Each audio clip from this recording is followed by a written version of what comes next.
এত সুন্দর একটা জেস্টার দেখানোর পর টিম ডেভিডকে কেবল 30% ফাইন করা হলো।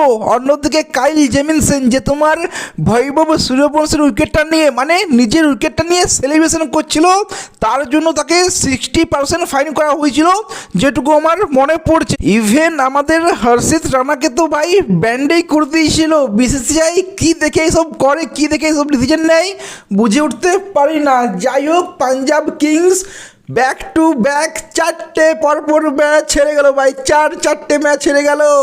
এখন 11 ম্যাচে 13 পয়েন্টের সাথে 4 নম্বরে রয়ে গেল।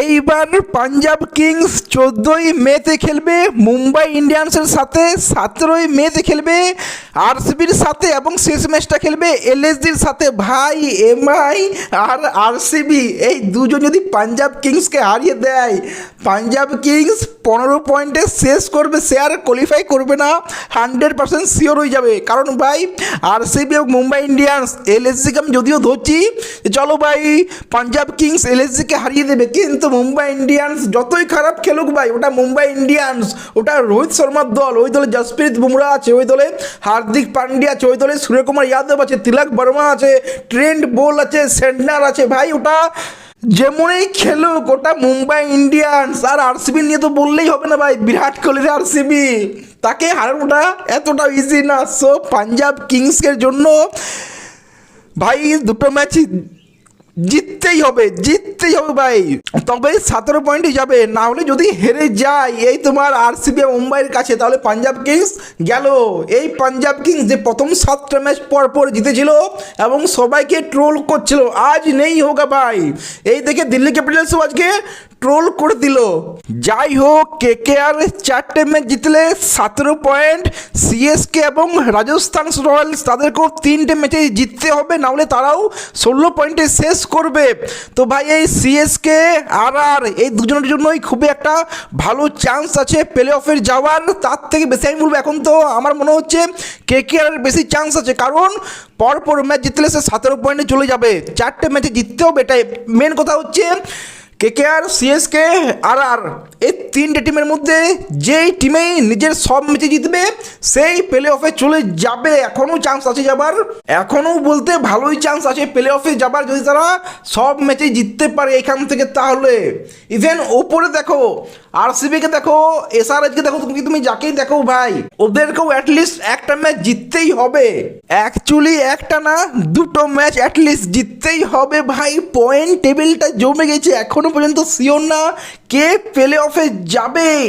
কোনো টিম শিওর না যে প্লে অফে যাবে। যদি তারা 16 পয়েন্টে শেষ করে তাহলে তো ভাই নেট রান রেটে চলে আসে ব্যাপারটা। এই বছরের আইপিএলটা সেরা আইপিএল হচ্ছে, সেরা আইপিএল ভাই, বেস্ট আইপিএল হচ্ছে, যেন জয়সা লিখে রেখেছে ভাই স্ক্রিপ্ট। যাই হোক, শ্রেয়স আইয়ার আজকে দিল্লি ক্যাপিটালসের বিরুদ্ধে যেভাবে ক্যাপ্টেন্সি করলো, আমি তখন ভাবছিলাম খেলাটা দেখতে দেখতে ভাবছিলাম যে এই শ্রেয়স আইয়ারই আমাদের কেকেআরকে আইপিএল ট্রফি জিতেছিল নাকি গৌতম গম্ভীর জিতেছিল আইপিএল ট্রফি। মানে এত বাজে ক্যাপ্টেন্সি শ্রেয়স আইয়ারের কাছ থেকে আমি অ্যাটলিস্ট ভাই আশা করি না। আমি শ্রেয়স আইয়ারকে অনেকটা হাই রেট করি অ্যাজ এ ক্যাপ্টেন্সি হিসেবে, কিন্তু আজকে যেটা আমি দেখলাম ওর ক্যাপ্টেন্সির মধ্যে ভাই খুবই বাজে। Death over specialist Arshdeep Singh সে তার 15 ওভারের আগেই তার 4 ওভার শেষ করে ফেলে। মার্কো জ্যানসেন যার 1 ওভারও রাখেনি ডেথ ওভারের জন্য, 1 ওভারও রাখেনি। চাহাল 1 ওভারও বল করেনি। স্টোনিস বল করছে 3 ওভারে 45 রান খাচ্ছে, 3 ওভারে 44, 3 45, 15 রান রেট খাচ্ছে স্টোনিস, কিন্তু চাহাল বল করছে না। মানছি অর্শদীপ সিং সুইং পেয়েছিল, মার্কো জ্যানসন সুইং পেয়েছিল, কিন্তু তা উপরে মানে ওয়ার্ল্ডের best spinner, one of the best spinner টি20তে চাহালকে তুমি বল দিচ্ছ না 1 ওভারও, তুমি দেখছো না যে টান পাচ্ছে কি না, মানে তুমি ওকে 1 ওভারও বল দিচ্ছ না। চাহালের মতো বোলার কে ভাই? তোমার ডেথ ওভার কে বোলিং করছে? বেন ডোয়ার্সিস, যে তার প্রথম ম্যাচটা খেলছে। ইয়েস ঠাকুর কবে ডেথ ওভার হয়ে গেল ভাই বুঝতে পারলাম না। একজন 4 ওভারে 51 খাচ্ছে, তো একজন 4 ওভারে 55 খাচ্ছে, তারা দুজনেই 8 ওভারে 106 রান খেয়ে যাচ্ছে। এই সব দেখে সিরিয়াসলি আমার মনে হলো ভাই শ্রেয়স আইয়ারের ক্যাপ্টেন্সি নিয়ে আমার প্রশ্ন করা উচিত, যেটা আমার মনে হলো, তাই আমি এইগুলো বললাম যে ভাই শ্রেয়স আইয়ারের ক্যাপ্টেন্সিটা আমার পার্সোনালি অ্যাটলিস্ট পছন্দ হলো না। আমার ডাউট হলো যে কেকেআরকে এই শ্রেয়স আইয়ার কীভাবে চ্যাম্পিয়ন বানিয়েছিল। আর এর ফল কি হলো, ডেভিড মিলার, অক্ষর প্যাটেল দারুণ ব্যাটিং করলো। ডেভিড মিলারের ওই দুটো 6 ম্যাচটা ওখানেই দিল্লি ক্যাপিটালসকে অনেকটাই এনে দিয়েছিল। দেন তোমার আশুতোষ শর্মার 24 রান কি তোমার ওই মাধবের কেমিওটা দিল্লি ক্যাপিটালস ম্যাচটা জিতে গেল, পাঞ্জাব কিংস ওখানেই থেকে গেল।